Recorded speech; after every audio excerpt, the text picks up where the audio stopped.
हनुमानगढ़ गंगानगर जिले के कोने कोने से आए हुए मेरे किसान, बड़े बुजुर्ग, नौजवान साथी, हमारी माताएं, बहनें,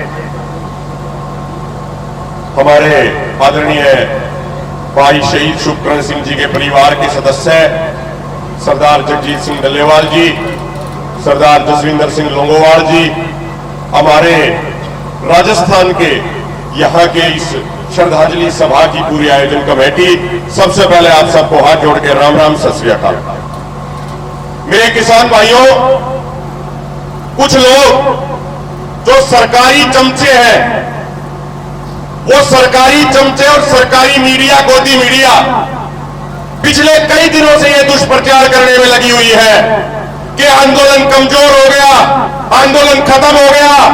मैं उन तमाम लोगों को एक बात कहना चाहता हूं, आज इस राजस्थान की धरती से उस गोदी मीडिया को ये ललकारना चाहते हैं कि एक बार आके इस रतनपुरा कैंची पे श्रद्धांजलि सभा को अपने कैमरों में कैद कर लीजिए, आपको पता लग जाएगा कि ये आंदोलन कम नहीं हो रहा, ये आंदोलन दिन प्रतिदिन लगातार बढ़ता जा रहा है। और यदि भारतीय जनता पार्टी की सरकार ने हमारी मांगों को पूरा नहीं किया तो इस भारतीय जनता पार्टी को सत्ता से ये किसान बेदखल भी करेगा।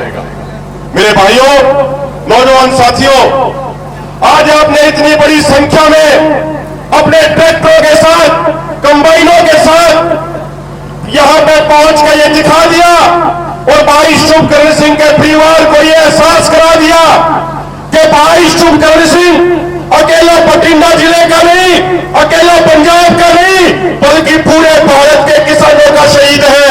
और उसने जो कुर्बानी दी है वो अपने किसी निजी स्वार्थ के लिए कुर्बानी नहीं दी, उसने कुर्बानी इसलिए दी है ताकि देश के हर किसान के लिए एमएसपी का गारंटी कानून बन सके। उन्होंने कुर्बानी इसलिए दी है कि देश के सभी किसानों और मजदूरों का कर्ज माफ हो सके। उन्होंने कुर्बानी इसलिए दी है ताकि पूरे देश के किसानों को स्वामीनाथन आयोग के फार्मूले के अनुसार फसलों का रेट मिल सके। मेरे भाइयों, जब भाई शुभकरण सिंह ने पूरे देश के किसानों के लिए कुर्बानी दी है तो हम पूरे देश के किसानों की भी जिम्मेदारी बनती है कि हम भाई शुभकरण सिंह को सच्ची श्रद्धांजलि दें और जिस विचार के लिए, जिस सोच के लिए उन्होंने अपनी शहादत दी, उस सोच को और उस विचार की मजबूती से हमें पहरेदारी करनी है। मेरे भाइयों, मेरे बुजुर्गों, अगर हम चाहते हैं कि भाई शुभकरण सिंह को सच्ची श्रद्धांजलि दी जाए तो उसका तरीका सिर्फ एक है और वो तरीका ये है कि जिन 12 मांगों को पूरा कराने के लिए हमारा भाई शुभकरण सिंह 13 फरवरी को अपने घर से निकला था, उन 12 की 12 मांगों को हमें पूरा कराना है। और जब तक वो मांग पूरी नहीं होगी तब तक मजबूती से इन मोर्चों पर डटे रहेंगे। एक बार हाथ ऊपर खड़े करके आश्वासन दे दो, मजबूती से डटे रहोगे या नहीं डटे रहोगे? मेरे भाइयों, सरकार के साथ 4 दौर की बैठक हुई और आप अपने आंदोलन की मजबूती देखिए कि पहले जब आंदोलन होते थे तो सरकार कहती थी किसान नेताओं से कि आप दिल्ली आ जाइए, केंद्र के मंत्री आपसे दिल्ली में मुलाकात करेंगे। पहले आप लोगों के प्रतिनिधियों को, आप लोगों के नुमाइंदों को दिल्ली जाना पड़ा करता। लेकिन अब की बार आप सबकी ताकत यह है कि आपके नुमाइंदे दिल्ली नहीं गए, बल्कि दिल्ली सरकार के नुमाइंदे चंडीगढ़ आपसे बात करने के लिए आए। मेरे भाइयों, 4 दौर की बैठकें हुई। सरकार ने कहा कि गेहूं और धान के अलावा हम 5 और फसलों को 5 सालों के लिए एमएसपी पर खरीदने की बात करते हैं। उन्होंने कहा कि हम मक्का खरीद लेंगे, नरमा खरीद लेंगे, अरहर खरीद लेंगे, उड़द खरीद लेंगे, मसूर खरीद लेंगे।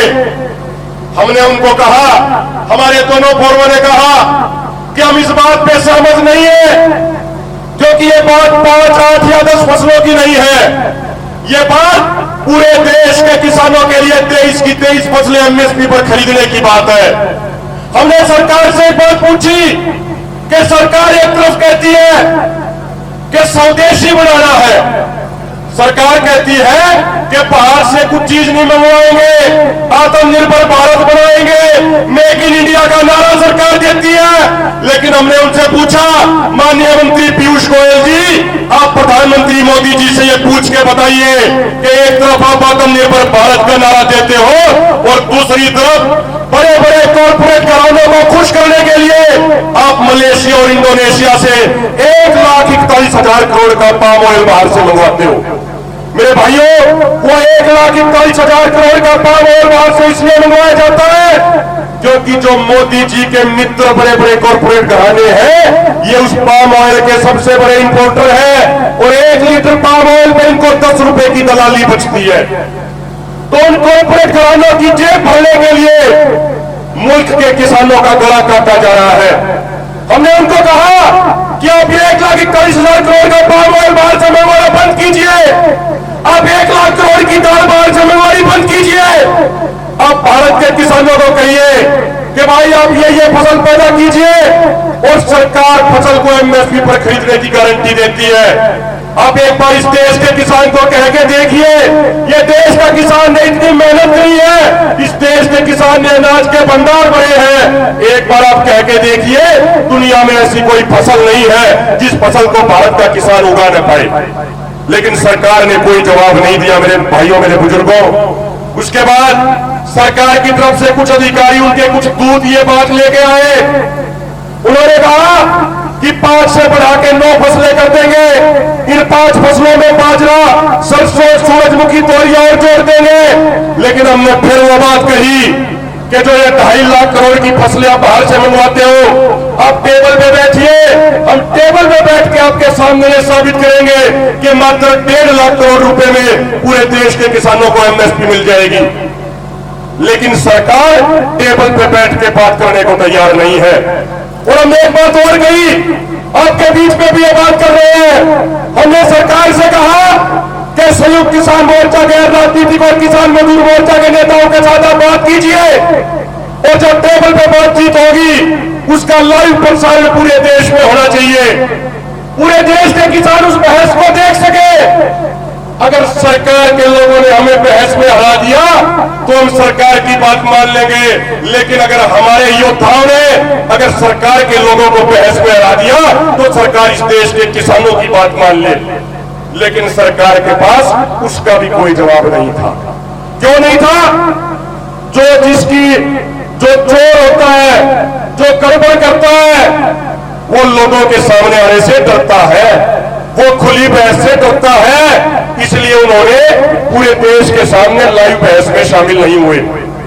मेरे बुजुर्गों, सरकार ने 4 दौर की बैठकों में कहा कि पिछले आंदोलन के तमाम मुकदमे हटा देंगे, लाल किले का मुकदमा हटा देंगे, प्रदूषण वाले कानून से किसान को बाहर निकाल देंगे,